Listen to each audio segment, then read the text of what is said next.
one of the principal criticisms of public money, that, oh, it's a fixed money supply, the economy will grind to a halt and so on, won't be flexible, won't be dynamic. Nonsense, we can lend it as well as spend it. So in that case, we add on these two new money flows. The state lends it to, well, we don't want to lend it to any Tom, Dick or Harry perhaps. We want credit-worthy, what we might call principal borrowers. Typically a bank. And the banks could perhaps participate in reverse auction. The state could say, well, here's 100 billion new money, we're going to lend it to the best bids. Okay, you guys submit your IOUs and we'll choose the best one. So it's a nice free market way of doing it. It has a side effect that wholesale interest rates are set by the market and so on. So don't get fazed by people saying that our money supply is fixed and inflexible. There's other ways of doing it. Obviously the state can lend zero interest to public infrastructure projects as well. I'm just highlighting this because it's something I've been discussing with Bill Still, who's on the libertarian ticket, and he wants some free market answers to meet his critics. Right, here's a basic operation. It's how the banks make their profit, among other ways. It's the main way they do it. So banks have this neat way of adding numbers to your loan. You know, you take out a £100,000 mortgage and you look at it in a few months' time, and if you've not been meeting all your payments, it's suddenly 101,000. Conversely, all the people who are making deposits with the bank, they get some interest added to their accounts. Not much these days, and the difference between what's added to loans, what adds to the bank's assets, and what's added to the customers' deposits, which increases the bank's liabilities, that's called the spread and gives the bank a lot of its gross profit. It also, of course, charges fees and all sorts of other little niggly ways of getting money out of you. But basically, the interest rate spread is their business model. The bank, as we've seen, have operating costs, same as everybody else, leaving a net profit. And this net profit is then distributed, some of it to the shareholders, some is retained, and banks, as they go on year after year retaining profits, that increases that shareholders' capital account on the balance sheet. The bank gets more valuable to its shareholders. So here's a schematic of what happens to a balance sheet when the customer pays interest to the bank. Here's the balance sheet before assets. Remember that's all the loans and so on. Liabilities, all the customer's deposits. Here's a customer with some money in the bank. Unfortunately, the bank now is demanding that money from him as interest, and he pays it. What happens to the balance sheet? Well, the assets stay the same, all the loans.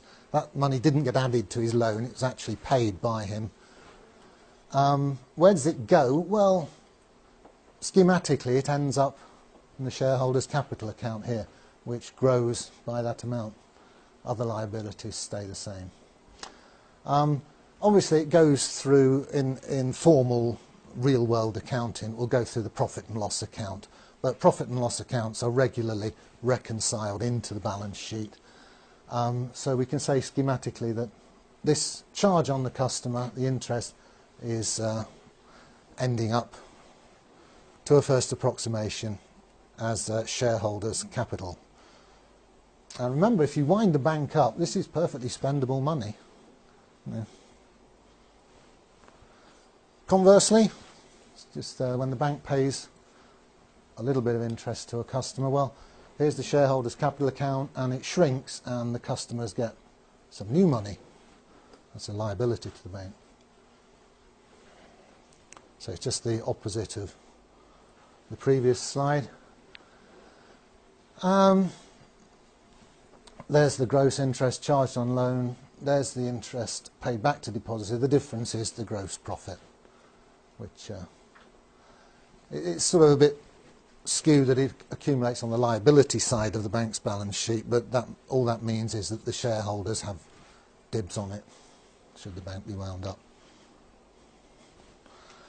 Okay, I'll switch tack now to the basic structure of the UK banking system, which is a two-tier system. There's a bunch of banks, high street banks, Lloyds, HSBC and Barclays, etc. And the customers interface with those commercial banks. We deposit our money there and we take loans from them. Each of those banks has its own reserve account at the Bank of England, the central bank. As we'll see, the numbers here that the banks have on their asset sides have different qualities to the numbers here, the ones we get to use on renter currency. We can't get our hands on the stuff there, unfortunately, although we own it, the bank. So here's a schematic of the two-tier money system. Here's us out here in the economy using what are called broad money numbers. Those ones that have been lent into existence, they're just called broad money.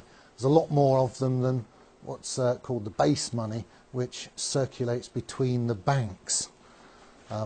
Goes from one reserve account to another within the computers at the Bank of England.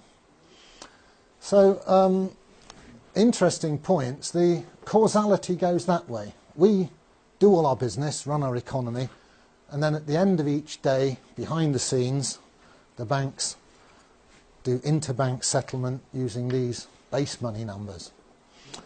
And very interestingly, there's no crossover between, there's no direct crossover between the circulation of these base money numbers between the banks themselves and the circulation of the broad money numbers which you and I get to use. That curtain puts a barrier between them.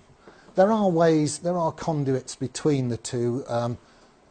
Technically, you can buy and sell gilts here, and you can buy and sell gilts here, and the banks can order physical cash here, and we can get hold of physical cash. But as regards the electronic money, that's more or less all of our medium of exchange, these two circulations are disjoint, they don't cross over. Mike Black is going to explain this more fully this afternoon, or later this morning, later anyway. So, here's the overall picture. There's the money numbers that we use. They come in and out of circulation as loans are taken out and repaid. Ambiguity, are they money or credit? Well, you can always have a good argument about that. To all intents and purposes, they're money.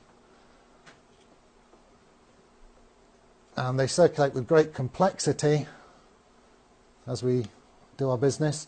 And then basically at the end of each business day, the huge number of money transfers of this sort of broad money is settled by net transfers of this sort of base money. As I said, there's far fewer of these base money numbers. They're internal to the banking system, and crucially they're issued debt-free by the Bank of England. It's been doing quite a lot of that lately with quantitative easing. The more money numbers you have in this part of the system, the more easily the banks can settle their differences at the end of each day, because they don't always actually transfer the numbers to each other. Sometimes they have to lend them to each other, and of course then you've got to trust that the bank you're lending to is going to pay you back, and if they look a bit shaky, you're a bit more reluctant to lend to them. So it's quite complicated what goes on here, the inner workings of the system. I like to think of it like this. Because of the disconnect between the two circulations, we're almost moving to a system where we the people, the users, get to use these funny money numbers, and the guys running the system are settling up between themselves at the end of each business day using these other numbers. And there's getting to be such a disconnect between them, they might as well be using Smarties to settle up, because their game is to make a very good living by making the rest of us use their funny money numbers. And we gradually, since the Second World War, we've moved incrementally into this, what's now a scam. I think I'll leave it there then and take questions.